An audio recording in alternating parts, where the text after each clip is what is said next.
घबराए अमेरिकी ट्रंप समझौता चाहते हैं ईरान से। अमेरिकी बेस तबाह होने के बाद ट्रंप घबराहट में कह रहे हैं कि अब हम समझौते के लिए तैयार हैं, एक टेबल पे बैठने को तैयार हैं। ऐसे वक्त में जब अमेरिका का पूरे बेस और सेना को क्षति पहुंचा चुका है, तबाह कर चुका है ईरान, तब कह रहे हैं ईरान की तरफ से जो जवाब आया आप दर्शक चौंक जाएंगे। दो टुक जवाब, नो। कहा कि जंग तुमने शुरू किया है, खत्म हम करेंगे, ईरान ने बोला। अब सवाल यह है कि अमेरिका ने और इजराइल ने धोखा से दिया है, तो अमेरिका इजराइल के बीच में टांग क्यों अड़ाया? यानी कि घमंड था। ट्रंप कहते हैं कि मैं युद्ध रुकवाना चाहता हूं, भारत पाकिस्तान का युद्ध मैंने रुकवाया। तो जब शांति चाहते हो तो तूने उपद्रव क्यों किया ईरान के ऊपर हमला करके? यह बड़े सवाल बन गए। अब इसका जवाब उनके पास नहीं है। तानाशाहियां, अकड़ जो थी उनकी, सारी अकड़ ढीली कर दी ईरान ने। तो अब जब घुटने के बल आ गए हैं और अब अमेरिका में जवाब देना पड़ेगा उन्हें संसद में, तो उन्होंने किससे पूछकर, अब अमेरिका ने सवाल उठ रहा है कि वहां के पार्लियामेंट में कि किससे पूछ के आपने यह फैसला लिया? युद्ध का फैसला संसद करता है, आपको संसद में रखना चाहिए था, आपने किससे पूछ के किया?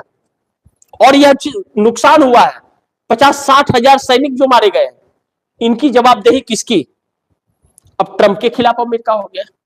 और अब जब पूरा क्षति हर जगह हो गया, इतनी आसानी से नहीं है समाप्त होने वाली है, भरपाई नहीं होगी। और दूसरी चीज कि ईरान जिस तरह से हमले कर रहा है उससे यह वर्ल्ड वार में तब्दील होता हुआ नजर आ रहा है। 17 देशों से अकेला लड़ रहा है ईरान, और ईरान अब समझौते के लिए तैयार नहीं है, टेबल पर बैठने के लिए भी तैयार नहीं है। कह रहा है तुम धोखेबाज आदमी हो, हम बातचीत करेंगे ही नहीं, हम अपना मकसद कामयाब करने के बाद ही करेंगे। और अब ट्रंप भी टारगेट में आ गए हैं और नेतन्याहू भी।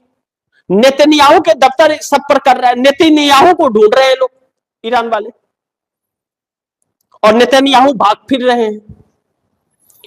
1 करोड़ 30 लाख की आबादी वाला इजराइल से हमारे देश का प्रधानमंत्री जब डर रहा है, उसके साथ खड़ा हो रहा है, और जो बरसों का पुराना दोस्त ईरान था उसको लेकर के कह रहा है ईरान प्रस्त लोगों पर ध्यान रखे प्रशासन। अरे पहले नरेंद्र मोदी पर प्रशासन को ध्यान रखना चाहिए, या व्यक्ति भागे ना। देश कहां जा रहा है सोचिए। नरेंद्र मोदी हमारे देश के प्रधानमंत्री, हमारे भी हैं, आपके भी हैं, हम सबने चुना है, तो वह देश के ना होकर के इजराइल के कैसे हो गए भाई?